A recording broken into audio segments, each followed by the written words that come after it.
శుక్లాంబరధరం విష్ణుం శశివర్ణం చతుర్భుజం ప్రసన్నవదనం ధ్యాయే సర్వవిఘ్నోపశాంతయే.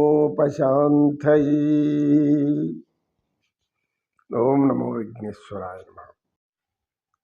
యోగ సాధకులకు, యోగాభిమానులకు అందరికీ నా హృదయపూర్వక నమస్సుమాంజలు. అందరూ కూడా భగవంతుని లోపలే ఉన్నాము అని జీవించే వాళ్ళు ఉంటారు. ఎందుకంటే దైవము, ఈ సృష్టి అంతా దైవమే ఉంది కనుక ఈ సృష్టిలంతా ఉన్నటువంటి ప్రతి వస్తువు కూడా దైవం సంబంధించింది.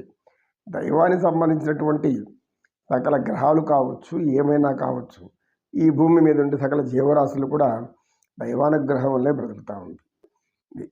స్వార్థం అనేది లోపల ఉన్నంతకాలం ఎవరు కూడా కలిసి ఉండరు. ఆయన ఒక కుటుంబంలో తల్లిదండ్రుల మధ్యలో అనేక మంది పిల్లలు పుట్టిన తల్లిదండ్రులకు ఎంతోమంది పిల్లల నుంచి 2 ఉండొచ్చు, 3 నుంచి 4 కూడా ఉండొచ్చు.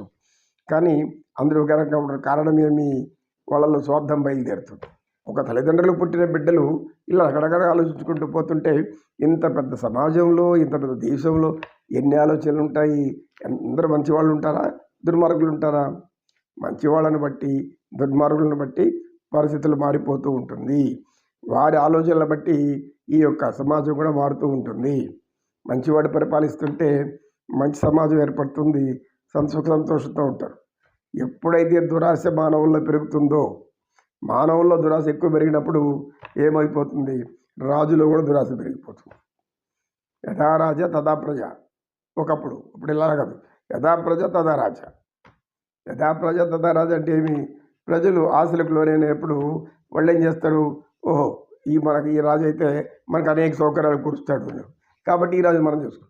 కొంతమంది ఏమనుకుంటారు, చెప్పేది నిజమేమో కాబట్టి మనం ఆ రాజుని ఎన్నుకుందాం, పాత రాజు వద్దులే మనకు.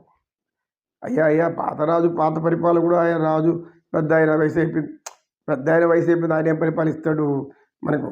ఈ యొక్క ఇప్పుడు ఒక 2-3 మంచి బలశాలైనటువంటి వాళ్ళు వచ్చేసి ఉంటారు, వాళ్ళు బాగా పరిపాలిస్తారు. అయితే వాళ్ళలో కూడా ఒక ముసలాడు ఉన్నాడు కదండి, ఒక సలహాలు ఇస్తూ ఉంటాడు. ఏం చేస్తాడు, ఇలా చర్చించుకొని ఏం చేస్తారు, యథా ప్రజలుగా మారిపోతారు అందరూ. ఎప్పుడైతే ప్రజలందరూ ఒక రకంగా మారినారో వెంటనే రాజు కూడా మారిపోతారు, వాళ్ళు కూడా మారిపోతారు. ఎందుకు, వీళ్ళకి ఏం చేస్తారు, అంతే వీళ్ళకి ఏం చేస్తారు, మనం పడి ఉంటారు వీళ్ళని. కనుక మానసిక సమస్యలు అనేవి ఇలా అనేక కారణాల వల్ల పుట్టుకొస్తాయి. మానసిక సమస్యలను మనకు మనమే దూరం చేసుకోవాలి. మానసిక సమస్యలకి మనం కొన్ని తెచ్చుకోకూడదు, దాంట్లో ప్రవేశించకూడదు.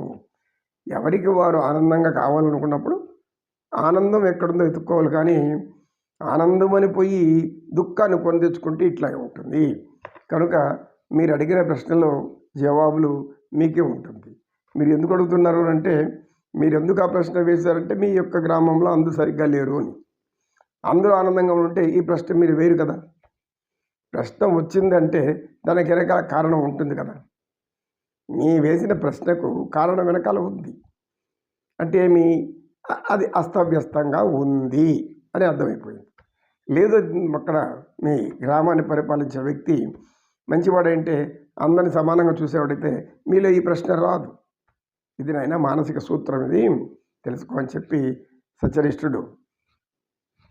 జ్ఞానం అందరిలోనూ ఉంటుంది, ఉపయోగించుకునే బట్టి అందిన వారికి అందినంత అంత ఉంటుంది.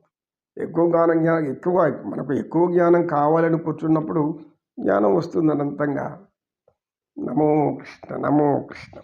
కృష్ణం వందే జగద్గురుం.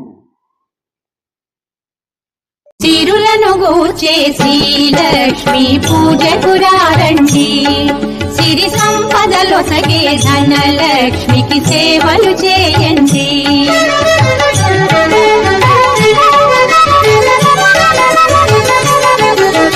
కొలిచిన వారికి కన్న తల్లిగా, నమ్మిన భక్తుల కల్పవల్లిగా, దయతో బ్రోచే కరుణా